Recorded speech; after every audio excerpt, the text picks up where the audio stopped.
ಜನನಿ news ಚಾನೆಲ್ಗೆ like ಮಾಡಿ, subscribe ಮಾಡಿ, ಶೇರ್ ಮಾಡುವ ಮೂಲಕ ನಮ್ಮ ಚಾನೆಲ್ಗೆ ಸಹಕರಿಸಿ. ಹೆಚ್ಚಿನ ಮಾಹಿತಿಗಾಗಿ ಸಂಪರ್ಕಿಸಿ ಹರಿಚಿ. ಪರಮೇಶ್ವರ ಭಟ್ರ ಒಂದು ಪದ್ಯ ಇದೆ, ದೀಪ ಹಚ್ಚ ಅಂತ.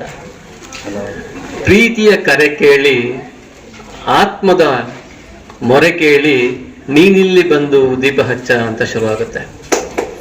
ಬಹಳ ವರ್ಷಗಳ ಹಿಂದೆ ಓದಿದ ಕವಿತೆ, ಪೂರ ಜ್ಞಾಪಕ ಇಲ್ಲ ನನಗೆ. ಬಹುಶಃ ನಿಮ್ಮ ಎಲ್ಲರ ಪ್ರೀತಿಯ ಕರೆ ನನ್ನ ಆತ್ಮದ ಕರೆಗೆ ಹೋಗ್ಬಿಟ್ಟು ನಾವಿಲ್ಲಿ ಬಂದ್ವೇನೋ ಅನ್ನುವಂಥ ಭಾವನೆ. ಡಾಕ್ಟರ್ ಬಿ ಆರ್ ಅಂಬೇಡ್ಕರ್ ಸಾಹೇಬ್ರು ಹೇಳ್ತಾರೆ, ಎಜುಕೇಶನ್ ಅನ್ನೋದು ಮನುಷ್ಯನಿಗೆ ಆ ದೇವರು ಕೊಟ್ಟಿರ್ತಕ್ಕಂತ ಒಂದು ಬ್ರಹ್ಮಾಸ್ತ್ರ ಅಂತಾರೆ. ಬ್ರಹ್ಮಾಸ್ತ್ರ ಮುಖಾಂತರ ನಾವೇನ್ ಬೇಕಾದ್ರೂ ಜಯಿಸಬಹುದು. ನೋಡಿ, ಸ್ವಾಮಿ ವಿವೇಕಾನಂದ ಇನ್ನೊಂದು ಮಾತು ಹೇಳ್ತಾರೆ, ಎಜುಕೇಶನ್ ಬಗ್ಗೆ ಕೊಟ್ಟು, ನಾಲೆಜ್ ಇಸ್ ಡಿವೈನ್. ಅದು ನಮ್ಮ ಲೈಫ್ ಲಾಂಗ್ 35 ವರ್ಷ ನಮ್ಮ ಮನೇಲಿ ಒಬ್ಬ ಸ್ಟೇಟ್ ಕ್ಯಾಬಿನೆಟ್ ಮಿನಿಸ್ಟರ್ ಇದ್ದಂಗೆ ಅಂತ. ಆ ಪವರ್ ಯಾವ್ದಕ್ಕಿದೆ ಅಂದ್ರೆ ಎಜುಕೇಶನ್ ಇದೆ.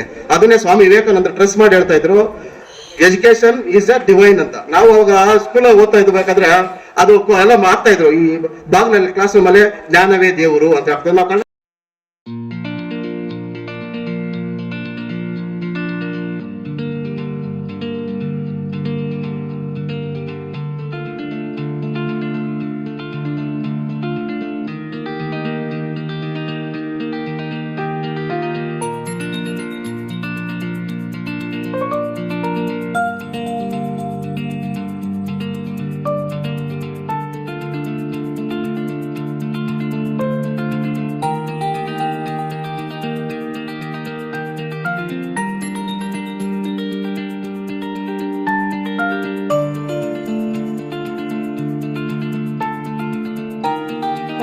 ಸಂಪರ್ಕ ಇದೆ. ಕರ್ನಾಟಕದಲ್ಲಿ ಹಾದು ಹೋಗ್ತಕ್ಕಂತ ಎಲ್ಲ ಹೆದ್ದಾರಿಗಳು ಕೂಡ ನಮ್ಮನ್ನ ಹಾದು ಹೋಗ್ತವೆ. ಆದ್ರೆ ಬೇತ್ಮಂಗಲ ಇನ್ನು ಬೆಳೀಲಿಲ್ಲ ನನ್ನ ಲೆಕ್ಕದಲ್ಲಿ. ನನಗೆ ಬೇತ್ಮಂಗಲ ಯಾವ ತರ ಬೆಳಿಬೇಕು ಅಂದ್ರೆ, ನೀವೆಲ್ಲರೂ ಕೂಡ ಯಾರು ಇಲ್ಲಿ ಬೇತ್ಮಂಗಲದವ್ರು ಇದ್ದೀರಿ ಅಥವಾ ಬೇತ್ಮಂಗಲದಲ್ಲಿ ನೆಲೆಯನ್ನು ನಿಂತಿರ್ತೀರಿ, ಇವರೆಲ್ಲರೂ ಕೂಡ ಬೇತ್ಮಂಗಲವನ್ನ ಇನ್ನು 20 ವರ್ಷ ಆದ್ಮೇಲೆ ಮಣಿಪಾಲ್ ತರ ಕಾಣ್ಬೇಕು. ಅದಕ್ಕೆ ನೀವೆಲ್ಲರೂ ಕೂಡ ಕಾರಣಕರ್ತರಾಗಬೇಕು ಅಂತೇಳಿ ನಾನು ನಿಮ್ಮನ್ನ ಪ್ರತಿಯೊಂದು ಸಲ ಕೂಡ ಕೇಳ್ಕೊತೇನೆ. ನಾನು ಯಾವುದೇ ಒಂದು ಸಭೆ ಸಮಾರಂಭಗಳಲ್ಲಿ ಕಾರಣ ಏನು ಅಂತ ಹೇಳಿದ್ರೆ, ಮಣಿಪಾಲ್ ಸಣ್ಣ ಹಳ್ಳಿ, ನನಗೆ ಗೊತ್ತು, 65 ವರ್ಷಗಳಿಂದ. ಇದಕ್ಕಿಂತ ಚಿಕ್ಕ ಹಳ್ಳಿ. ಪರಮೇಶ್ವರ ಭಟ್ರ ಒಂದು ಪದ್ಯ ಇದೆ, ದೀಪ ಹಚ್ಚ ಅಂತ. ಪ್ರೀತಿಯ ಕರೆ ಕೇಳಿ, ಆತ್ಮದ ಮೊರೆ ಕೇಳಿ, ನೀನಿಲ್ಲಿ ಬಂದು ದೀಪ ಹಚ್ಚ ಅಂತ ಶುರುವಾಗುತ್ತೆ. ಬಹಳ ವರ್ಷಗಳ ಹಿಂದೆ ಓದಿದ ಕವಿತೆ, ಪೂರ ಜ್ಞಾಪಕ ಇಲ್ಲ ನನಗೆ. ಬಹುಶಃ ನಿಮ್ಮ ಎಲ್ಲರ ಪ್ರೀತಿಯ ಕರೆ ನನ್ನ ಆತ್ಮದ ಕರೆಗೆ ಹೋಗ್ಬಿಟ್ಟು ನಾವಿಲ್ಲಿ ಬಂದ್ವೇನೋ ಅನ್ನುವಂಥ ಭಾವನೆ. ಹೇಗಿತ್ತು ಇಲ್ಲಿ ಬಂದ ಸ್ಥಿತಿ ಅಂತಂದ್ರೆ, ಯಾರ್ದೋ ಒತ್ತಾಸೆಯಲ್ಲಿ ಬದುಕನ್ನು ಹುಡುಕಿಕೊಂಡು ಉದರ ನಿಮಿತ್ತಂ ಅಂತ ಬಂದಂಥವ್ರು ನಾವು. ಮೊದಲು ನಾನು ಬಂದ ನಂತರ 3 ವರ್ಷದಲ್ಲಿ ನನ್ನ ತಮ್ಮನ್ನ ಕರ್ಸ್ಕೊಂಡೆ. ಯಾಕೆ ಅವನನ್ನ ಇಲ್ಲಿ ಕರ್ಸ್ಕೊಂಡೆ ಅಂದ್ರೆ, ಇಲ್ಲಿನ ಮಕ್ಕಳ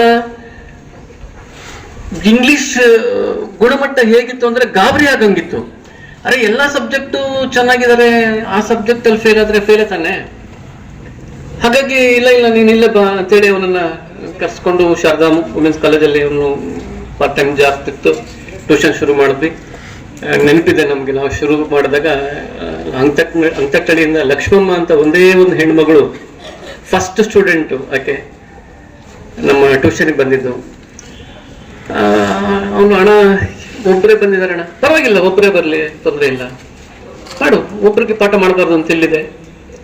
ಸೊ ಹಾಗೆ ಶುರುವಾಯಿತು ನಮ್ಮ ಜೀವನ.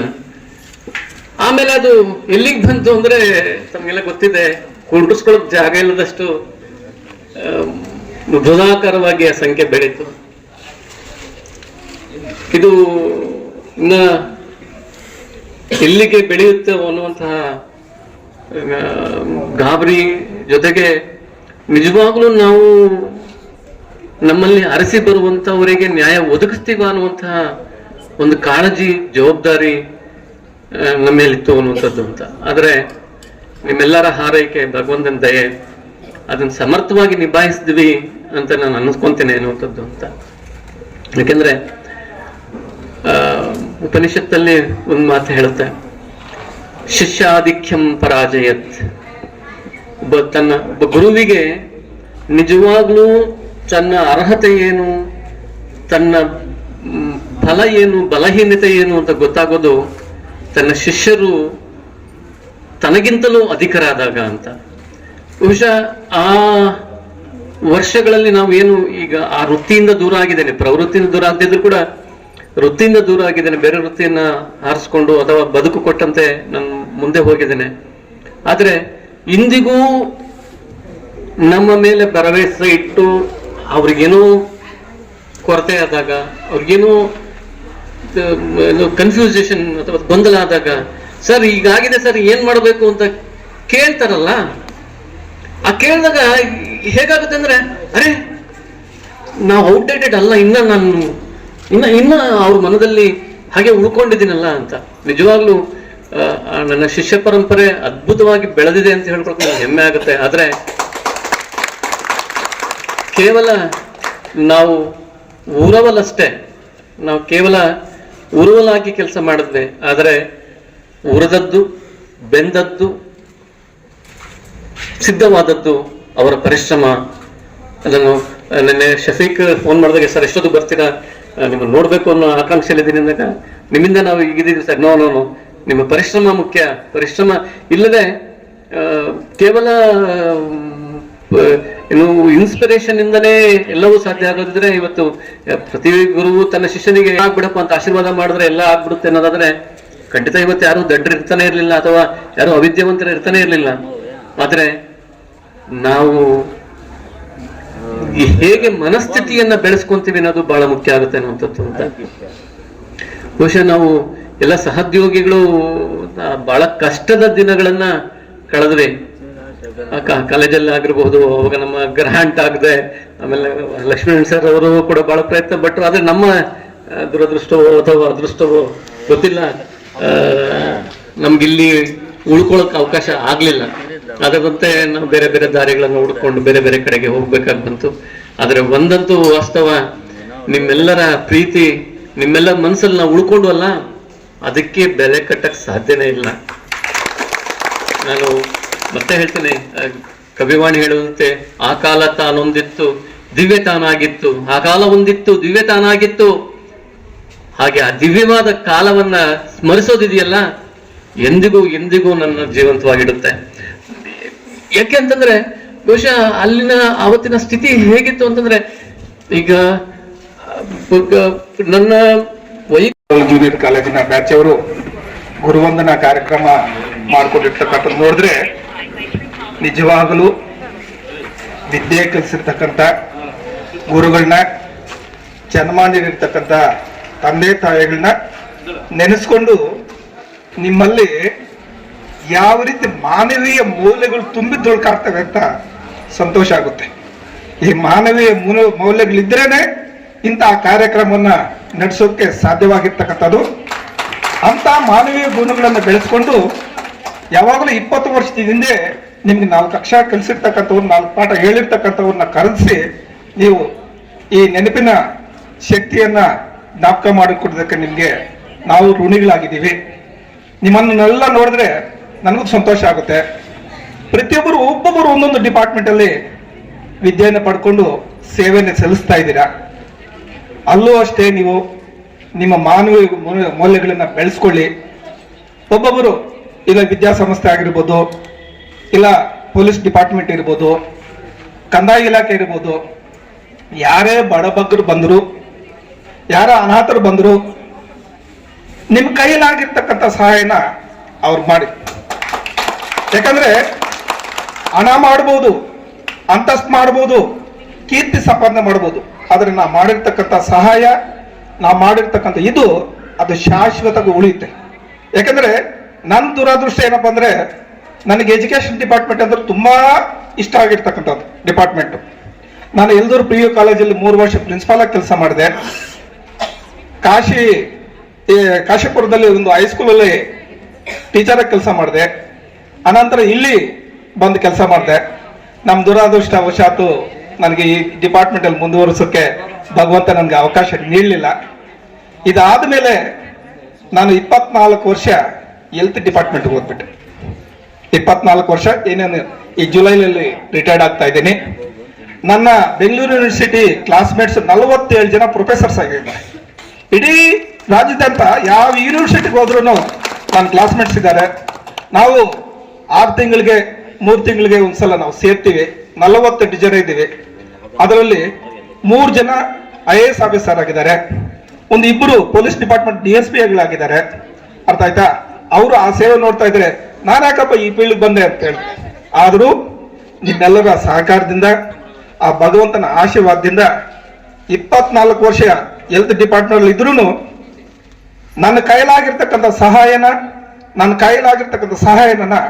ನನ್ನ ಬೆಂಬಲವರು ಎಲ್ಲರೂ ಬಡಬಗ್ಗತ್ತಿ ನಾನು ಆ ದಿನಗಳಲ್ಲಿ ಆತರ ಅಲ್ಲ, ಯಾಕಂದ್ರೆ ಉನ್ಮಾದದಿಂದ ಹೇಳ್ತಕ್ಕಂಥ ಮಾತಿದು. ಅಂದ್ರೆ ಆತರ ಶಿಕ್ಷಕರು, ನಾನು ಪ್ರಭಾಕರ್ ಸರ್ ಅದನ್ನೇ ಮಾತಾಡ್ಕೊಂಡ್ರೆ ಈಗ ಈ ತರ ಇಲ್ಲಣ ಅಂತ. ಅಂದ್ರೆ ಇದ್ರು ಶಿಕ್ಷಕರು ಏನೋ ಅವರು ಸಾಲ ಹೇಳಿದಾಗೆ ಅವ್ರ ಸಂಬಳ ಬರುತ್ತೆ, ಅಷ್ಟು ಬಂದ್ರೆ ಸಾಕು. ಮಕ್ಕಳ ಬಗ್ಗೆ ಆಗ್ಲಿ ಅವ್ರ ಬಗ್ಗೆ ಆಗ್ಲಿ ಕೂಡ ಅವ್ರು ಚಿಂತನೆ ಮಾಡ್ತಕ್ಕಂಥ ಒಂದು ಇದಿಲ್ಲ. ಆದ್ರಿಂದ ನರಸಿಂಹಮೂರ್ತಿ ಮತ್ತು ಪ್ರಸನ್ನ ಅವ್ರನ್ನ ನೆನೆಸ್ಕೊಂಡು ನಾನು ಬೇಕಮಂಗಲ 65 ವರ್ಷಗಳ ಹಿಂದೆ ಮಣಿಪಾಲ್ ಸಣ್ಣ ಹಳ್ಳಿ, ಅದನ್ನ ಮಣಿಪಾಲ್ನ ಎಲ್ಲರೂ ಕಂಡಿರ್ತಾರೆ ಅನ್ಸುತ್ತೆ, ವೇದಿಕೆಯಲ್ಲಿ ಇರ್ತಕ್ಕಂಥವ್ರು ಎಲ್ಲರೂ, ನೀವುಗಳ ಮುಂದೆ ಇರ್ತಕ್ಕಂಥವ್ರು ಕೂಡ. ಆದ್ರೆ ಬೇಕಮಂಗಲ ಏಷ್ಯಾ ಕಾಂಟಿನೆಂಟ್ ಅಲ್ಲೇ ಫಸ್ಟ್ ಎಲೆಕ್ಟ್ರಿಸಿಟಿ ಬಂದಿದ್ದು ಬೇಕಮಂಗಲಕ್ಕೆ. ಎಲೆಕ್ಟ್ರಿಕ್ ಬಂದಿದ್ದು ಅಲ್ಲದೆ ಟ್ಯಾಪ್ ವಾಟರ್ ಬಂದಿದ್ದು ಇಲ್ಲಿಗೆ. ಆಮೇಲೆ ದೆಹಲಿ, ಬೆಂಗಳೂರು, ಕಲ್ಕಟ್ಟ, ಡೆಲ್ಲಿ ಅಲ್ಲಿ ಇಲ್ಲಿ ಬಂದಿದ್ದು ಏಷ್ಯಾ ಕಾಂಟಿನೆಂಟ್ ಅಲ್ಲೇ. ಆದ್ರೆ ಆ ಮಟ್ಟಕ್ಕೆ ಬೆಳೀಲಿಲ್ಲ ಬೇತಮಂಗಲ. ಆದ್ರೆ ನರಸಿಂಹಮೂರ್ತಿ ಮತ್ತು ಅಂತವರ ತಂಡ ಏನೋ ನಮ್ಮ ಹುಡುಗರು, ಯಾಕಂದ್ರೆ ಅವರೆಲ್ಲ ಹುಡುಗರು, ಅವ್ರೇನಾದ್ರು ಅಧಿಕಾರಿಗಳಾಗಿರ್ಲಿ, ತಹಸೀಲ್ದಾರ್ ಆಗಿರ್ಲಿ, AS ಆಗಿರ್ಲಿ, ಪೊಲೀಸ್ ಆಗಿರ್ಲಿ, ಏನಾಗ್ಲಿ, ನಮ್ಮ ಹುಡುಗರು, ನಮಗೆ ಹುಡುಗರು, ಅವರೆಲ್ಲರೂ ಕೂಡ ಇದ್ದಿದ್ರೆ ಇನ್ನೂ ಒಂದಷ್ಟು ಬೆಳಿಬೋದಾಗಿತ್ತೇನೋ ಅಂತ ನನಗೆ ಖಂಡಿತವಾಗಲು ಆ ಒಂದು ಭಾವನೆ ಹುಟ್ಟುತ್ತೆ. ನಾನು ಪ್ರಭಾಕರ್ ಮಾತಾಡ್ತಾ, ಯಾಕೆಂದ್ರೆ ಬೇತಮಂಗಲ ಬೇಕಾದಷ್ಟು ಎಲ್ಲಾ ಸೌಲಭ್ಯಗಳನ್ನು ಹೊಂದಿದೆ. ಎಲ್ಲ ಬಂಗಾರಪೇಟೆ ಜಂಕ್ಷನ್ ಬಂದ್ಬಿಟ್ಟು ದೇಶದಲ್ಲಿರ್ತಕ್ಕಂಥ ಎಲ್ಲಾ ರಾಜಧಾನಿಗಳಿಗೂ ಕೂಡ ಸಂಪರ್ಕ ಇದೆ. ಕರ್ನಾಟಕದಲ್ಲಿ ಹಾದು ಹೋಗ್ತಕ್ಕಂಥ ಎಲ್ಲಾ ಹೆದ್ದಾರಿಗಳು ಕೂಡ ನಮ್ಮನ್ನ ಹಾದು ಹೋಗ್ತವೆ. ಆದ್ರೆ ಬೇತಮಂಗಲ ಇನ್ನೂ ಬೆಳೀಲಿಲ್ಲ ನನ್ನ ಲೆಕ್ಕದಲ್ಲಿ. ನನಗೆ ಬೇತಮಂಗಲ ಯಾವ ತರ ಬೆಳಿಬೇಕು ಅಂದ್ರೆ, ನೀವೆಲ್ಲರೂ ಕೂಡ ಯಾರು ಇಲ್ಲಿ ಬೇತಮಂಗಲದವ್ರು ಇದ್ದೀರಿ ಅಥವಾ ಬೇತಮಂಗಲದಲ್ಲಿ ನೆಲೆಯಲ್ಲಿ ನಿಂತಿರ್ತೀರಿ, ಇವರೆಲ್ಲರೂ ಕೂಡ ಬೇತಮಂಗಲವನ್ನ ಇನ್ನು 20 ವರ್ಷ ಆದ್ಮೇಲೆ ಮಣಿಪಾಲ್ ತರ ಕಾಣ್ಬೇಕು. ಅದಕ್ಕೆ ನೀವೆಲ್ಲರೂ ಕೂಡ ಕಾರಣಕರ್ತರಾಗಬೇಕು ಅಂತೇಳಿ ನಾನು ನಿಮ್ಮನ್ನ ಪ್ರತಿಯೊಂದು ಸಲ ಕೂಡ ಕೇಳ್ಕೊತೇನೆ. ನಾನು ಯಾವುದೇ ಒಂದು ಸಭೆ ಸಮಾರಂಭಗಳಲ್ಲಿ ಕಾರಣ ಏನು ಅಂತ ಹೇಳಿದ್ರೆ, ಮಣಿಪಾಲ್ ಸಣ್ಣ ಹಳ್ಳಿ ನನಗೆ ಗೊತ್ತು, 65 ವರ್ಷಗಳ ಹಿಂದೆ. ಇದಕ್ಕಿಂತ ಚಿಕ್ಕ ಹಳ್ಳಿ. ಇವತ್ತು ಮಣಿಪಾಲದಲ್ಲಿ ದೇಶ ವಿದೇಶದ ಸಿಂಗಪುರಲ್ಲಿ ಇದ್ದಂಗೆ ಎಲ್ಲಾ ಬ್ಯಾಂಕ್ ಶಾಖೆಗಳಿದೆ. ಪ್ರಪಂಚದಾದ್ಯಂತ ಇರ್ತಕ್ಕಂಥ ಎಲ್ಲಾ ಶಾಖೆಗಳು ಕೂಡ ಮಣಿಪಾಲಲ್ಲಿದೆ. ಮೋರ್ ದಾನ್ ಲಕ್ಷಾಂತರ ಜನ ವಿದೇಶಿ ವಿದ್ಯಾರ್ಥಿಗಳು ಅಲ್ಲಿ ಓದ್ತಿದ್ದಾರೆ. ವಿದೇಶಿ ವಿದ್ಯಾರ್ಥಿಗಳು ಲಕ್ಷಾಂತರ ಜನ. ಆಯ್ತು, ಎಲ್ಲಾ ಯೂನಿವರ್ಸಿಟಿಗಳು ಕೂಡ ಅಲ್ಲಿದೆ.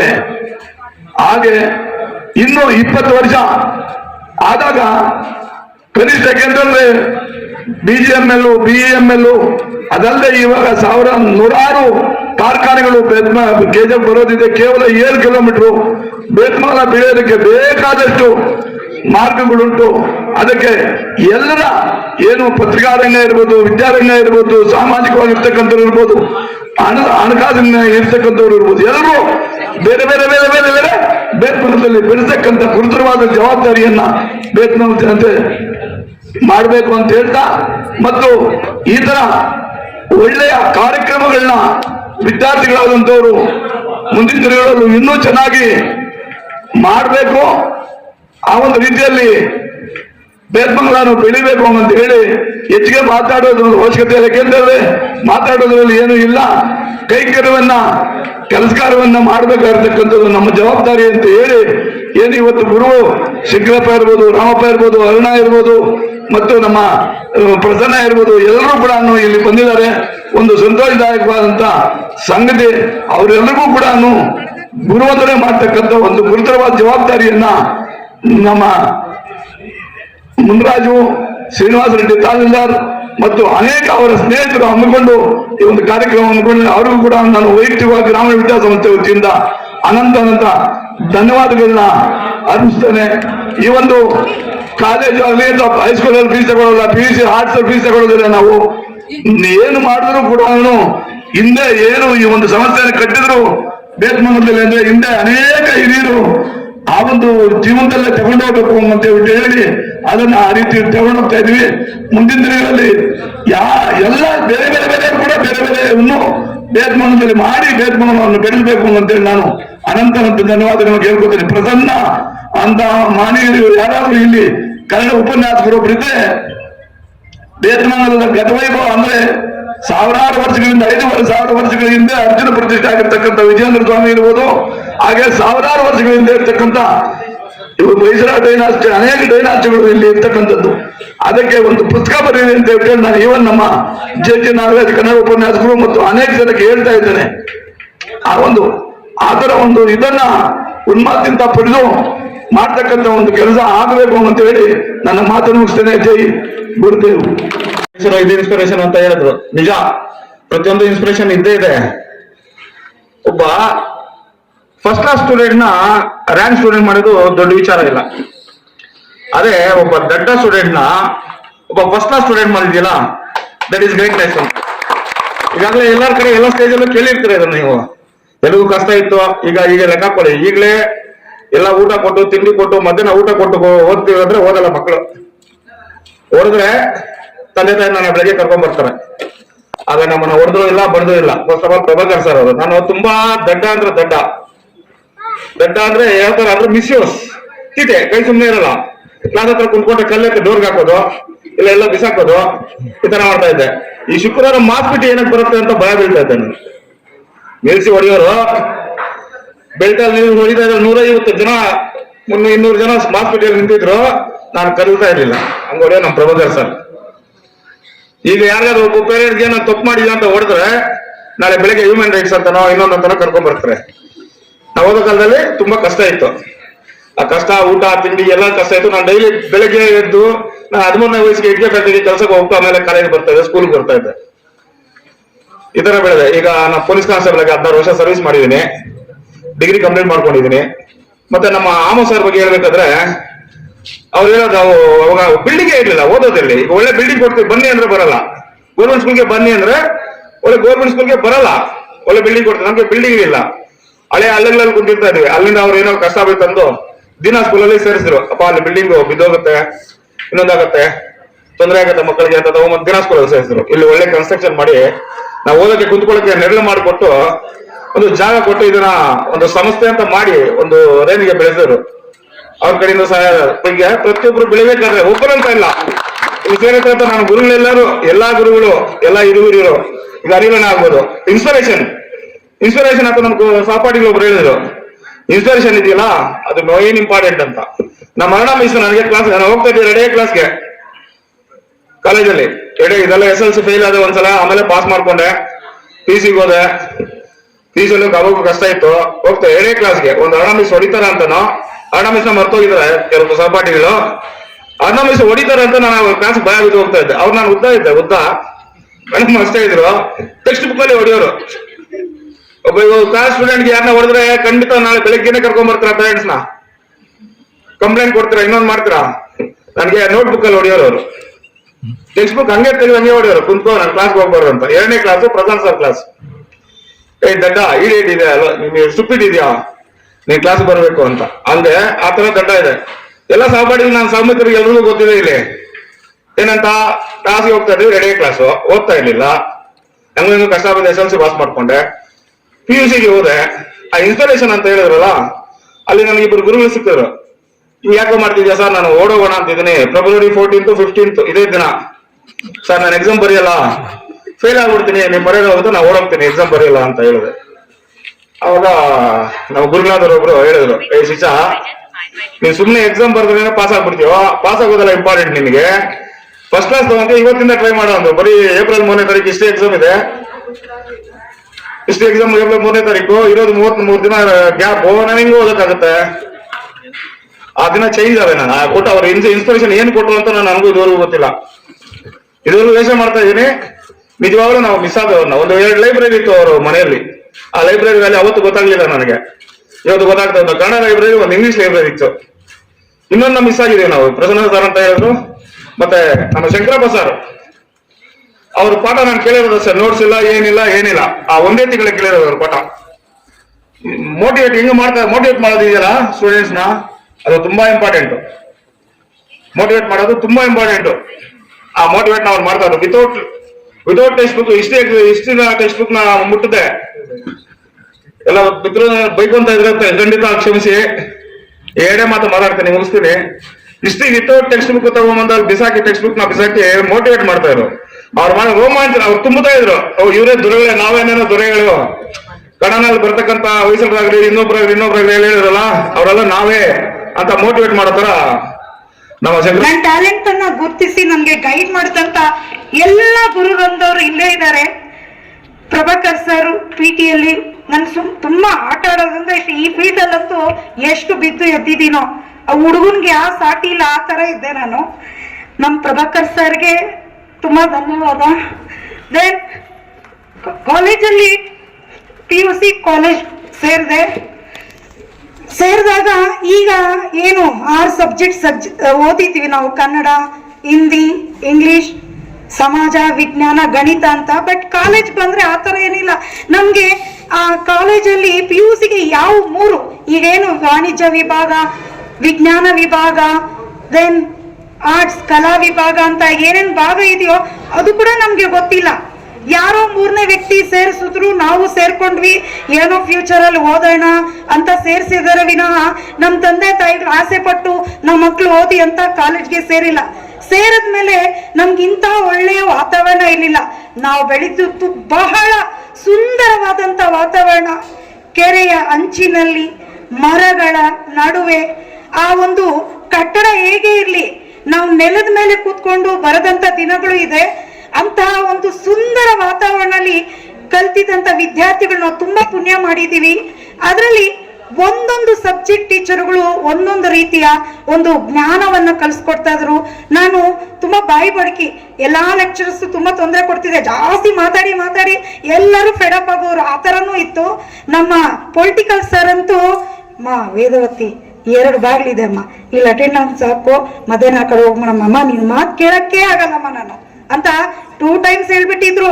ಪಾಪ ನಾನು ತುಂಬಾ ತೊಂದರೆ ಕೊಟ್ಟಿದ್ದೀನಿ ನಮ್ಮ ಪೊಲಿಟಿಕಲ್ ಸರ್ಗೆ. ಅದು ನನ್ ನೆನಪಿದೆ, ನಮ್ ಸರ್ ನೆನಪಿದೆ ಇಲ್ಲ ಗೊತ್ತಿಲ್ಲ. ಒಟ್ನಲ್ಲಿ ನಾನು ಮಧ್ಯಾಹ್ನ ಒಂದು 10 ನಿಮಿಷ ಕೇಳೋದು, 2ನೇ ಬಾಗಿಲು ನೈಸಾಗಿ ಬಕ್ಕೊಂಡು ಆ ಕಡೆ ಬಂದ್ಬಿಡೋದು, ಚೆನ್ನಾಗಿ ಆ ಒಂದು ಪಾರ್ಕಲ್ಲಿ ನಿದ್ದೆ ಮಾಡೋದು, ಮತ್ತೆ ಬರೋದು ಆ ಟೈಮ್ಗೆ. ದೆನ್ ಶನಿವಾರ ಅಂತೂ ಇದೇ ಇಲ್ಲ. ಆಗಿರ್ತಕ್ಕಂಥ ಸ್ಟೇಜ್ ಯಾವುದು, ಇವತ್ತಿರ್ತಕ್ಕಂಥ ಸ್ಟೇಜ್ ಯಾವುದು, ಇವತ್ತು ನಾವು ಸಮಾಜದಲ್ಲಿ ಏನಾಗಿದ್ದೀವಿ, ಯಾವ ರೀತಿ ಬದುಕನ್ನ ಕಟ್ಕೊಂಡಿದೀವಿ ಅನ್ನೋದನ್ನ ನಾವು ಪರಿಚಯಿಸ್ಕೋಬೇಕು ಒಬ್ರಿಗೊಬ್ರು ಅನ್ನೋ ಉದ್ದೇಶದಿಂದ ಈ ಕಾರ್ಯಕ್ರಮವನ್ನ ಆಯೋಜಿಸಿದ್ದೀವಿ. ಗುರುವಿನ ಬಗ್ಗೆ, ಗುರು ಬ್ರಹ್ಮ ಗುರು ವಿಷ್ಣು ಗುರು ದೇವೋ ಮಹೇಶ್ವರ ಗುರು ಸಾಕ್ಷಾತ್ ಪರಬ್ರಹ್ಮ ತಸ್ಮೈ ಶ್ರೀ ಗುರುವೇ ನಮಃ ಅಂತ ಹೇಳ್ಬಿಟ್ಟು ನಮ್ಮ ಸಂಸ್ಕೃತ ಶ್ಲೋಕ ಇದೆ, ತಾವೆಲ್ಲ ಕೇಳಿರ್ತೀವಿ. ಆ ಗುರುವನ್ನ ಅಷ್ಟೊಂದು ಶ್ರೇಷ್ಠ ಮಟ್ಟದಲ್ಲಿ ನಮ್ಮ ಸಂಸ್ಕೃತಿ, ನಮ್ಮ ಹಿಂದೂ ಸಂಸ್ಕೃತಿ ನೋಡುತ್ತೆ. ಆದರೆ ಅದಕ್ಕೋಸ್ಕರ ಅವ್ರಿಗೆ ಗೌರವ ಸಮರ್ಪಣೆ ಮಾಡಲೇಬೇಕು ಅಂತ ಹೇಳ್ಬಿಟ್ಟು ಈ ಕಾರ್ಯಕ್ರಮವನ್ನು ಹಮ್ಮಿಕೊಂಡಿದ್ದೀವಿ. ದೇಶಕ್ಕೆ ಯೋಧ, ನಾಡಿಗೆ ರೈತ, ಬಾಳಿಗೆ ಒಬ್ಬ ಗುರು ಅಂತ ಹೇಳ್ಬಿಟ್ಟು ಅಕ್ಷರ ಕಲಿಸೋ, ಅಜ್ಞಾನ ಅಳಿಸೋ, ಅವನೊಬ್ಬ ಅನ್ನದಾತ ಇದ್ದಂಗೆ. ಗುರು ಅನ್ನದಾತ ಇದ್ದಂಗೆ. ಅದಕ್ಕೆ ನಮಗೆಲ್ಲ ಆ ಪ್ರಸನ್ನ ಕುಮಾರ್ ಸಾಹೇಬರು ತುಂಬಾ ಕೀರೋಲು. ನಾನು ನೋಡಿ, ನನ್ನ ಒಂದು ಜೀವನದಲ್ಲಿ ಹೇಳೋಂಗಿದ್ರೆ, ನಾನು SLC ಅವ್ರಿಗೆ ಅವರೇ ಸ್ಟೂಡೆಂಟು. ನಾನು ಸಹ ಪ್ರಾಥಮಿಕ ಹಂತವನ್ನ ನಮ್ಮೂರಲ್ಲಿ ನಾಗಶೆಟ್ಟಹಳ್ಳಿಯಲ್ಲಿ, ಮಿಡ್ಲ್ ಸ್ಕೂಲ್ ಬೇತ್ಮಂಗಲದಲ್ಲಿ, ಹೈಸ್ಕೂಲ್ ಇದೇ ಸ್ಕೂಲೇ, ಅವರೇ ಸ್ಟೂಡೆಂಟ್ಸ್ ಆಗಿದ್ವಿ. PUCಗೆ ಹೋದ್ಮೇಲೆ ನಾವು ಸ್ವಲ್ಪ ಬ್ಲಾಸ್ಟ್ ಆಗಿದ್ದು, ಒಂದು 75-80% ಸ್ಟೂಡೆಂಟ್ ಆಗಿದೆ. ಅಂದ್ರೆ ಬಿಕಾಸ್ ಆಫ್ ನಮ್ಗೆ ರೆಗ್ಯುಲರ್ ಆಗಿ ಬರ್ತಿರ್ತಕ್ಕಂಥ ನಮ್ಮ ಪ್ರಸನ್ನ ಕುಮಾರ್ ಸಾಹೇಬ್ರೆ, ಅವರಿಂದಾನೇ ಹಿಸ್ಟ್ರಿ ನಮ್ಗೆ ನೋಡಿ, ಅವರಿಂದಾನೇ ನಾವು ನಾನು ಖಂಡಿತ ನಾನು ಇವತ್ತು ಕನ್ನಡ ಅಕ್ಷರ ನಾನು ಇವತ್ತು ಹೆಡ್ ಕಾನ್ಸ್ಟೇಬಲ್ ಕೆಲಸ ಮಾಡ್ತೀನಿ, ನಾನು ಡೈಲಿ ಬರೀತೀನಿ, ಕಂಪ್ಯೂಟರ್ ಮುಂದೆ ಕೂತ್ಕೊಳ್ತೀನಿ. ನಾನು ಅದರಲ್ಲಿ ರಿಸೋರ್ಸ್ ಪರ್ಸನ್. ನಾನು ಲಾ ಬಗ್ಗೆ ತುಂಬಾ ಮಾತಾಡ್ತೀನಿ, ಚೆನ್ನಾಗಿ ಕಾನ್ಸ್ಟಿಟ್ಯೂಷನ್ ಬಗ್ಗೆ ಮಾತಾಡ್ತೀನಿ, ಲಾ ಪ್ರಾಕ್ಟೀಸ್ ಬಗ್ಗೆ ನನಗೆ ಚೆನ್ನಾಗಿ ಗೊತ್ತಿದೆ. ಅದಕ್ಕೆ ನಾನು ಏನಿದ್ರು ನಾನು ಖಂಡಿತ ಅವ್ರನ್ನ ದಿನ ನೆನೆಸ್ಕೊಳ್ದಿರೋ ದಿನಾನೇ ಇಲ್ಲ. ಪ್ರಸನ್ನ ಕುಮಾರ್ ಸಾಹೇಬ್ರನ್ನ ಅಷ್ಟೊಂದು ನಮಗೆ ಒಂದು ಎಫೆಕ್ಟ್ ಅಂತ ಒಂದು ಶಿಕ್ಷಣ ಕೊಟ್ಟರು ಸಾಹೇಬರು. ಖಂಡಿತ ಅವ್ರಿಗೆ ನಾವು ಕಾಲಿಗೆ ನಮಸ್ಕಾರ ಮಾಡಬೇಕು ಅನ್ನೋ ಉದ್ದೇಶದಿಂದ. ಮತ್ತೆ ಅದೇ ತರ ನಮ್ಮ ಹಿಸ್ಟ್ರಿ ಲೆಕ್ಚರರ್ ಶಂಕರಪ್ಪ ಸರ್, ಅವ್ರ ಪಾಪ ಯಾವಾಗೋ ಬೇರೆ ಕಡೆ ಅವ್ರು ಕೆಲಸ ಮಾಡ್ತಾ ಇದ್ರಾಗ ನಮಗೆ ಒಂದು ತಿಂಗಳಿಗೊಂದ್ಸಲ, 1.5 ತಿಂಗಳಿಗೊಂದ್ಸಲ, ಒಂದೇ ಸಲ ಬಂದ್ರೆ ಒಂದೇ ದಿನ ಮಾಡ್ತಾ ಇದ್ರು ಕ್ಲಾಸು. 2-3-4 ಲೆಸನ್ ಮಾಡ್ತಾ ಇದ್ರು ನಮ್ಮ ಹುಣಸಮಾರ್ಗಿ ಕಾಲೇಜ್ ಕಡೆ ಕುತ್ಕೊಂಡು ಒಳ್ಳೆ. ಆಗ ನಮ್ಮ ಸಂಸ್ಕೃತದಲ್ಲಿ ಈ ಋಷಿಮುನಿಗಳಿಗೆ ಅದ ಈಗ ನಮ್ಮ ಇತಿಹಾಸ ಪುಟಗಳಲ್ಲಿ ನೋಡೋದಾದ್ರೆ ಋಷಿಮುನಿಗಳು ನಮ್ಮ ವಿದ್ಯಾರ್ಥಿಗಳಿಗೆ ಯಾವ ತರ ಬೋಧನೆ ಮಾಡ್ತಾ ಇದ್ರು ಆ ತರ ಮಾಡ್ತಾ ಇದ್ರು. ಅವ್ರ ಕಲ್ಪನೆಯಲ್ಲಿ ಕಳ್ತಾ ಇದ್ರು ಹಿಸ್ಟ್ರಿ. ಒಂಥರ ಇವತ್ತು ನನಗೆ ಅಮೇಸಿಂಗ್ ಅವ್ರ ಬಗ್ಗೆ. ಖಂಡಿತ ಅವ್ರಿಗೆ ನಾನು ಅಭಿನಂದನೆ ಸಲ್ಲಿಸಲೇಬೇಕು. ಆ ರೀತಿ ಆ ವಿಜಯನಗರ ಸಾಮ್ರಾಜ್ಯದ ಬಗ್ಗೆ ಅವರ ಕಲ್ಪನೆ ಹೇಳ್ತಾ ಇದ್ರು. ಅವ್ರಿಗೆ ಒಂದು ಡ್ರೆಸ್ ಮಾಡಿ, ಈಗ ನಾನು ಅದೇ ತರ ಅದನ್ನೇ ಅವ್ರ ಸ್ಟೈಲ್ ಅನ್ನು ಕಲ್ತಿದ್ದೀನಿ ಮಾತಾಡಕ್ಕೆ. ಈಗ ಇದೊಂದು ಈ ಸಮಾವಕಾಶಕ್ಕೆ ನಾನು ಆಕ್ಚುಲಿ ನಾನು ಸಾಹೇಬ್ರ ಹತ್ರ ಮಾತಾಡಿದ್ದೆ. I am big fan of doctor APJ Abdul Kalam ಸಾಹೇಬ್ರು ಅಂತ. ಆ ಲೆಕ್ಕದಲ್ಲಿ ನಾನು ನಮ್ಮ ನಿರ್ಮಾಣ ಮಾಡ್ಕೊಳ್ಳೋದಲ್ಲ, ಸೊಸೈಟಿಗೆ ಏನಾದ್ರು ಕೊಡ್ಬೇಕು ಅನ್ನೋ ಉದ್ದೇಶದಿಂದ ವೃತ್ತಿ ನಮ್ಮ ಮನೆ, ನಾನು ಹೆಡ್ ಕಾನ್ಸ್ಟೇಬಲ್, ಮನೆ ಕಡೆ ಇನ್ನೊಂದು ಅಂದ್ರೆ ಕೂಡ ಪ್ರವೃತ್ತಿ, ಈ ತರ ಕ್ಲಾಸ್ಗಳಿಗೆ ಹೋಗೋಣ ಹೇಳೋಣ ಅಂತಿದ್ದೀವಿ. ಸಾಹೇಬ್ರ ಬಗ್ಗೆ ನಾನು ಆಲ್ರೆಡಿ ಮಾತಾಡೋ ಶಿಷ್ಯ ಅಂತ ಹೇಳಿದ್ರು. ಖಂಡಿತ ಅವ್ರ ಜೊತೆ ಮಾತಾಡೋದ್ರ ಬಗ್ಗೆ ಪ್ರೋಗ್ರಾಮ್ ಹಾಕೊಳ್ತೀನಿ. ಅವ್ರಿಗೂ ಸಹ ನಾನು ಶಂಕರಪ್ಪ ಸಾಹೇಬ್ರಿಗೂ ಸಹ ನಾನು ಧನ್ಯವಾದಗಳು ಸಲ್ಲಿಸ್ತೀನಿ. ಅವರು ಸಹ ವೆರಿ ಇಂಪಾರ್ಟೆಂಟ್ ಪ್ರೋಗ್ರಾಮ್ ಮಾಡಿದ್ದಾರೆ. ಮತ್ತೆ ನಮ್ಮ ರಾಮಪ್ಪ ಸಾಹೇಬ್ರು ಪೊಲಿಟಿಕಲ್ ಸೈನ್ಸ್. ಇವತ್ತು ನಾವು ರಾಜಕೀಯ ಅಂತ ಹೇಳ್ಬಿಟ್ಟು ಒಂದು ಅಬ್ರಿವೇಷನ್ ಹೇಳ್ಕೊಟ್ಟಿದ್ರು ಅವರು, ರಾಜ್ಯದ ಜನತೆಯನ್ನು ಕಿತ್ತು ತಿನ್ನುವ ಯಂತ್ರ ಅಂತ. ಆ ರೀತಿಯಲ್ಲಿ ಅವ್ರು ಹೇಳ್ಕೊಟ್ಟಿದ್ರು. ಖಂಡಿತ ಅದೆಲ್ಲ ಅವರು ಹೇಳಿದ್ರು. ಮತ್ತೆ KP ಸಾಹೇಬ್ರು ಅವರು ಒಂದು ಕ್ಲಾಸ್ ಕೇಳಿದ್ದೆ ನೋಡು. ಆ ಲೆಕ್ಕದಲ್ಲಿ ನೋಡಿ ಯಾವ ಲೆಕ್ಕದಲ್ಲಿ ನಮ್ಮ ಮನಸ್ಸಲ್ಲಿ ನಮ್ಮ ಸ್ಮೃತಿ ಪಟಲದಲ್ಲಿ ಉಳಿದಿದೆ ಅಕ್ಷರಗಳೆಲ್ಲ ಅಂದ್ರೆ, ಅವ್ರು ಪಾಪ ಬಂದ್ಬಿಟ್ಟು ಅವ್ರು ತುಂಬಾ ಪೊಲೈಟ್ ಅಂದ್ರೆ ಕ್ವೈಟ್ ಗೈ ಅಂತ ಅವ್ರು ಬಂದು ಅವ್ರು ಪಾಠ ಮಾಡ್ಕೊಂಡು ಹೋಗ್ತಾ ಇದ್ರು. ನಮ್ಮ ಹಿಂದ್ಗಡೆ ಸ್ಟೂಡೆಂಟ್ಸ್ ಎಲ್ಲ ಬ್ಯಾಕ್ ಬೆಂಚ್ ಅಲ್ಲಿ ಕುತ್ಕೊಂಡು ಅವ್ರ ಗಲಾಟೆ ಅವ್ರು ಮಾಡ್ಕೊಳ್ತಾ ಇದ್ರು. ನಾವೇ ಫ್ರಂಟ್ ಬೆಂಚ್ ಅಲ್ಲಿ ಒಂದು 10-20 ಜನ ಹೋಗ್ತಾ ಇದ್ವಿ. ಆದ್ರೂ ನಮ್ಮ ಪರ್ಸೆಂಟೇಜ್ 85 ಬರ್ತಾ ಇತ್ತು ಅವ್ರ ಸಬ್ಜೆಕ್ಟ್ ಅಲ್ಲಿ. ಅಷ್ಟೊಂದು ಕಾನ್ಸಂಟ್ರೇಷನ್ ಕಳೀತಾ ಇದ್ವಿ. ಅವರು ಸಹ ನಮ್ಗೆ ಉತ್ತಮವಾದ ವಿದ್ಯೆಯನ್ನು ಕೊಟ್ಟಿದ್ರಿಂದ ಇವತ್ತು ನಾವು ಒಂದು ಈ ಸಮಾಜದಲ್ಲಿ ಒಳ್ಳೆ ಸ್ಥಾನದಲ್ಲಿ ನಿಂತಿದ್ದೀವಿ ಅಂತ ಹೇಳೋದಕ್ಕೆ ಹೆಮ್ಮೆ ಪಡ್ತೀನಿ. ನಮ್ಮ ರಾಮಚಂದ್ರಪ್ಪ ಸರ್ ಕರೆದಿತ್ತು ಸರ್ನ, ಅವ್ರೇನು ಕಾರಣಾಂತರಕ್ಕೆ ಬಂದಿಲ್ಲ. ಅವರು ಸಹ ಸೋಶಿಯಾಲಜಿ ಅನ್ನೋ ಒಂದು ಕಾನ್ಸೆಪ್ಟ್ ಸಬ್ಜೆಕ್ಟ್ ಬಗ್ಗೆ ಟೀಚ್ ಮಾಡೋರು. ಆ ಮ್ಯಾರೇಜಸ್ ಅಂದ್ರೆ ಏನು, ಹಿಂದೂ ಧರ್ಮ ಅಂದ್ರೇನು, ಮುಸ್ಲಿಂ ಧರ್ಮ ಅಂದ್ರೆ ಏನು, ಅವತ್ತು ನಮ್ಗೆ ಟೀಚ್ ಮಾಡಿದ್ದೀವಿ. ನಂಗೆ ಮೈಂಡ್ ಅಲ್ಲಿ ನಿಂತಿದೆ. ಆ ಮ್ಯಾರೇಜಸ್ ಮದುವೆ ಅಂದ್ರೆ ಮದುವೆ ಸಂಬಂಧ ಹೇಗಿದೆ, ಸೋಶಿಯಾಲಜಿ ಬರ್ತಾ ಇರ್ತದಲ್ಲ, ಅದು ಇವತ್ತು ನಮ್ಮ ಮನಸ್ಸಲ್ಲಿ ನಿಂತಿದೆ. ಅವ್ರಿಗೂ ಸಹ ನಾನು ಧನ್ಯವಾದಗಳು ತಿಳಿಸ್ತೀನಿ. ಮತ್ತೆ ಎಕನಾಮಿಕ್ಸ್ ಬಗ್ಗೆ ವೆರಿ ಇಂಪಾರ್ಟೆಂಟ್. ಮನುಷ್ಯನಿಗೆ ಫೈನಾನ್ಸ್ ವಿಚಾರ ಬೇಕು. ಎಕನಾಮಿಕ್ಸ್ ಬಗ್ಗೆ ನಮ್ಮ ಚಂದ್ರಶೇಖರ್ ಸಾಹೇಬ್ರು ಸರ್, ಅವರು ಸಹ ನಮ್ಗೆ ಸ್ಟಾರ್ಟಿಂಗ್ ಲೆಕ್ಚರಿಂಗ್ ಸ್ಟೇಜ್ ಒಂದು ಇದು ಅನ್ಸುತ್ತೆ, ಅವಾಗ ಅವ್ರು ನಮ್ಗೆ ಕೊಡ್ತಾ ಇದ್ರು. ತುಂಬಾ ಚೆನ್ನಾಗಿ ಎಕನಾಮಿಕ್ಸ್ ಅರ್ಥ ಮಾಡಿದ್ರು ನಮ್ಗೆ. ಈಗ ವಿಧಾನಸೌಧದಲ್ಲಿ ನಮ್ಮ ಸಿದ್ದರಾಮಯ್ಯ ಸಾಹೇಬ್ರು ಯಾವ ತರ ಬಡ್ಜೆಟ್ ಬಗ್ಗೆ ಈಸಿಯಾಗಿ ಅರ್ಥ ಮಾಡಿಸ್ಬಿಡ್ತಾರೆ ಎಲ್ರಿಗೂ, ಆದರೆ ಈಸಿಯಾಗಿ ಎಕನಾಮಿಕ್ಸ್ ಅರ್ಥ ಮಾಡಿಸ್ಬಿಡೋರು ನಮ್ಗೆ ಚಂದ್ರಶೇಖರ್ ಸರ್. ನಾವು ಖಂಡಿತ ತುಂಬಾ ಅನುಕೂಲ ಆಯ್ತು ಅವರಿಂದ. ಅವರೆಲ್ಲ ಪಾಠಗಳು ಕೇಳಿ ನಾವು ಇವತ್ತು ಈ ಸಮಾಜದಲ್ಲಿ ಒಂದು ಏನು ತಕ್ಕ ಮಟ್ಟಿನ ಜೀವನವನ್ನ ನಾವು ಏನು ನಿರ್ಮಾಣ ಮಾಡ್ಕೊಂಡಿದೀವಿ. ಖಂಡಿತ ಎಲ್ಲ ಗುರುಗಳಿಗೆ. ಮತ್ತೆ ನಮ್ಮ ಅರುಣಾ ಮೇಡಮ್, ಇಂಗ್ಲಿಷ್ ಮೇಡಮ್ ಅವರು ಅಷ್ಟೇ ಯಾವಾಗೋ ಒಂದೊಂದ್ಸಲ ಬರ್ತಾ ಇದ್ರು. ಅವ್ರು ಬಂದ್ರು ಕೂಡ ಚೆನ್ನಾಗಿ ಅಚ್ಚುಕಟ್ಟಾಗಿ ಪಾಠ ಮಾಡ್ತಾ ಇದ್ರು. ಅವ್ರಿಗೂ ಸಹ ಧನ್ಯವಾದಗಳನ್ನ ಇಂಗ್ಲಿಷ್ ಮೇಡಮ್ ಅವರು ಅಂತ ಅರುಣಾ ಮೇಡಮ್ ಅವ್ರಿಗೆ ಧನ್ಯವಾದ ತಿಳಿಸ್ತೀನಿ. ಮತ್ತೆ ನಮ್ಮ ಜೀವನದಲ್ಲಿ ಮತ್ತೊಬ್ಬ ಇಂಪಾರ್ಟೆಂಟ್ ಕೀ ರೋಲ್ ಒಂದು ಪ್ಲೇ ಮಾಡತಕ್ಕಂಥ ಮತ್ತೊಬ್ಬ ಹೀರೋ ಅಂತ ಹೇಳ್ತೀನಿ ನಾನು. ಇಂಗ್ಲಿಷ್ ಏನಾದ್ರೂ ಸ್ವಲ್ಪ ಅವರಿಂದ ನಮ್ಗೆ ಏನೋ ಒಂದು 35% ಅಷ್ಟು ನಮ್ಮ ಇಂಗ್ಲಿಷು ಕನ್ನಡ ಕಾಮನ್ ಆಗಿ ಗೊತ್ತಿದೆ. ನಮ್ಮ ಗ್ರಾಮೀಣ ವಿದ್ಯಾರ್ಥಿಗಳಂದ್ರೆ ಇಂಗ್ಲಿಷ್ ಅಲ್ಲಿ ವೀಕೆ. ಆಗ ಇವತ್ತು ಸೈನ್ಸ್ ಓದೋನಂದ್ರೆ ನಮ್ಗೆ ವಿಚಿತ್ರವಾಗಿ ಕಾಣೋರು. ಸೈನ್ಸ್ ಓದೋನಂದ್ರೆ ನಾವೇನು ದೊಡ್ಡ ಬುದ್ಧಿವಂತ ಅಂತ ನಾವು ಎಕನಾಮಿಕ್ ನಾವು ಆರ್ಟ್ಸ್ ಅಂದ್ರೆ ನಮ್ಮ ಮನೆಗಳ ಪರಿಸ್ಥಿತಿ ನಂಗೆ ಇತ್ತು. ಆರ್ಟ್ಸ್ ಓದೋವಾಗ ನೋಡಿದ್ರೆ ಏನೋ ಲೆಕ್ಕದಲ್ಲಿ ಏನು ಓದ್ತಾರ ಅಂತ ಪೇರೆಂಟ್ಸ್ ಗೊತ್ತಿಲ್ಲ. ನೆಕ್ಸ್ಟ್ ಏನು ಓದ್ತಾನಪ್ಪ ಅಂತ ಹೇಳೋರು. ಅಂತವುಗಳಲ್ಲಿಟ್ಟು ಅಂತ ಮನೆಗಳಲ್ಲಿಟ್ಟು ಆ ಗುರುಗಳು ಹೇಳಿರ್ತಕ್ಕಂಥ ಆ ಒಂದು ಸ್ಫೂರ್ತಿ ಮಾತುಗಳನ್ನ, ಆ ಪ್ರೇರಣಾ ಮಾತುಗಳನ್ನ ನಾವು ಅನುಸರಿಸಿ ಒಂದು ಜೀವನಗಳನ್ನ ಒಂದು ಅಲ್ಪ ಮಟ್ಟದಲ್ಲಿ ರೂಪಿಸ್ಕೊಂಡಿದ್ದೀವಿ ಅಂದ್ರೆ ಅದಕ್ಕೆ ನಿಜವಾದ ಕಾರಣಕರ್ತರು ನಮ್ಮ ಗುರುಗಳೇ ಅಂತ ಹೇಳೋದಕ್ಕೆ ನಾನು ಹೆಮ್ಮೆಯಿಂದ ಗರ್ವ ಪಡ್ತೀನಿ. ಫಸ್ಟ್ ಅವರ ಪಾದಾರವಿಂದಗಳಿಗೆ ನಾನು ನಮಸ್ಸುಮಾಂಜಲಿಗಳನ್ನ, ನಮ್ಮ ಗುರುಗಳ ಪಾದಾರವಿಂದಗಳಿಗೆ ನಮಸ್ಸುಮಾಂಜಲಿಗಳನ್ನ ತಿಳಿಸ್ತೀನಿ. ಎಲ್ಲಾ ಗುರುಗಳಿಗೂ ನನ್ನ ಪಾದಾರವಿಂದಗಳನ್ನ ತಿಳಿಸ್ತೀನಿ. ಮತ್ತೆ ಸಾಹೇಬ್ರು ಒಂದು ಮಾತು ನನ್ನ ಕೋಟ್ ಬರುತ್ತೆ. BR ಅಂಬೇಡ್ಕರ್ ಸಾಹೇಬ್ರು ಹೇಳ್ತಾರೆ, ಎಜುಕೇಶನ್ ಅನ್ನೋದು ಮನುಷ್ಯನಿಗೆ ಆ ದೇವರು ಕೊಟ್ಟಿರ್ತಕ್ಕಂತ ಒಂದು ಬ್ರಹ್ಮಾಸ್ತ್ರ ಅಂತಾರೆ. ಬ್ರಹ್ಮಾಸ್ತ್ರ ಮುಖಾಂತರ ನಾವೇನ್ ಬೇಕಾದ್ರೂ ಜಯಿಸಬಹುದು. ನೋಡಿ, ಸ್ವಾಮಿ ವಿವೇಕಾನಂದ ಇನ್ನೊಂದು ಮಾತು ಹೇಳ್ತಾರೆ ಎಜುಕೇಶನ್ ಬಗ್ಗೆ ಕೊಟ್ಟು, ನಾಲೆಜ್ ಇಸ್ ಡಿವೈನ್. ಅದು ನಮ್ಮ ಲೈಫ್ ಲಾಂಗ್ 30-35 ವರ್ಷ ನಮ್ಮ ಮನೇಲಿ ಒಬ್ಬ ಸ್ಟೇಟ್ ಕ್ಯಾಬಿನೆಟ್ ಮಿನಿಸ್ಟರ್ ಇದ್ದಂಗೆ ಅಂತ. ಆ ಪವರ್ ಯಾವ್ದಕ್ಕಿದೆ ಅಂದ್ರೆ ಎಜುಕೇಶನ್ ಇದೆ. ಅದನ್ನೇ ಸ್ವಾಮಿ ವಿವೇಕಾನಂದ ಟ್ರಸ್ಟ್ ಮಾಡಿ ಹೇಳ್ತಾ ಇದ್ರು, ಎಜುಕೇಶನ್ ಈಸ್ ಅ ಡಿವೈನ್ ಅಂತ. ನಾವು ಅವಾಗ ಸ್ಕೂಲ್ ಓದ್ತಾ ಇದ್ಬೇಕಾದ್ರೆ ಅದು ಎಲ್ಲ ಮಾಡ್ತಾ ಇದ್ರು, ಈ ಬಾಗ್ಲಲ್ಲಿ ಕ್ಲಾಸ್ ರೂಮ್ ಅಲ್ಲಿ ಜ್ಞಾನವೇ ದೇವರು ಅಂತ ಹೇಳ್ತಾರೆ. ನಾವು ಕನ್ನಡ ಮೀಡಿಯಂ ನಾನು ನೋಡ್ತಾ ಇದ್ದೆ ಕ್ಯೂರಿಯಾಸಿಟಿಯಾಗಿ, ಏನ್ ಇದು ಜ್ಞಾನ ಅಂದ್ರೆ ಹೆಂಗಿದ್ ದೇವರು ಅಂತ ನಾನು ಕ್ವಶನ್ ಮಾಡ್ಕೊಳ್ತಾ ಇದ್ದೆ. ಇವತ್ತು ಗೊತ್ತಾಗ್ತಾ ಇದೆ ಆ ಜ್ಞಾನದ ಬೆಲೆ ಏನು ಅಂತ. ಖಂಡಿತ ಆ ಜ್ಞಾನ ಇರೋನ್ ಮಾತ್ರ ಈ ಒಂದು ಪ್ರಪಂಚನ ಆಳೋಕ್ ಸಾಧ್ಯ ಅಂತ ನಾನು ಹೇಳ್ತೀನಿ. ಅಂತ ಒಂದು ಆ ಜ್ಞಾನ ಸ್ವಲ್ಪ ಆ ಒಂದು ರುಚಿಯನ್ನು ನಾವು ಕಾಣಬೇಕಾದ್ರೆ ಕಾರಣಕರ್ತರಾಗಿರ್ತಕ್ಕಂಥ ನಮ್ಮ ಎಲ್ಲ ಗುರುಗಳಿಗೆ ನಾನು ಆ ಪಾದಾರವಿಂದಗಳಿಗೆ ನನ್ನ ನಮಸ್ಕಾರಗಳನ್ನು ಸಲ್ಲಿಸ್ತೀನಿ. ಅವ್ರಿಗೆ ಒಂದು ಗೌರವ ಸಮರ್ಪಣೆ ಮಾಡಬೇಕು ಅಂತ ನಂಗೆ ತಾಟ್ ಬಂದಾಗ ನಮ್ಮೆಲ್ಲ ಸ್ನೇಹಿತರನ್ನೆಲ್ಲ ನಾವು ಒಂದು ಗ್ರೂಪ್ ಮಾಡ್ಕೊಂಡು, ವಾಟ್ಸ್ಆಪ್ ಗ್ರೂಪ್, ಆ ಒಂದು ಇನಿಷಿಯೇಷನ್ ನಾಳೆ ತೆಗೆದುಕೊಂಡೆ. ಅದಕ್ಕೆ ನಮ್ಮ ರೆಡ್ಡಿ ಅವರು ಸಹಕರಿಸಿದ, ಶ್ರೀನಿವಾಸ ರೆಡ್ಡಿ ಅವರಾಗಲಿ, ನಮ್ಮ ಸತೀಶ್ ಅವರು, ಉಳ್ಕು ಸತೀಶ್, ನಮ್ಮ ಮಾರ್ಸಂದ್ರ ಸತೀಶ್ ಆಗ್ಲಿ, ಎಲ್ಲ ನಮ್ಮ PUC ಎಲ್ಲಾ ಸ್ನೇಹಿತರು ನಮ್ಗೆ ಸಹಕರಿಸಿದ್ರು ಖಂಡಿತ. ಮತ್ತೆ ನಮ್ಮ ಆರ್ಟಿಸ್ಟ್ ಮಂಜು, ನಮ್ಮ ಬೋಧಜಲ್ಲಿ ಗಣೇಶ್ ಇವರೆಲ್ಲ ಸಹಕರಿಸಿದ್ದಾರೆ. ಇಂಥ ಒಂದು ಕಾರ್ಯಕ್ರಮ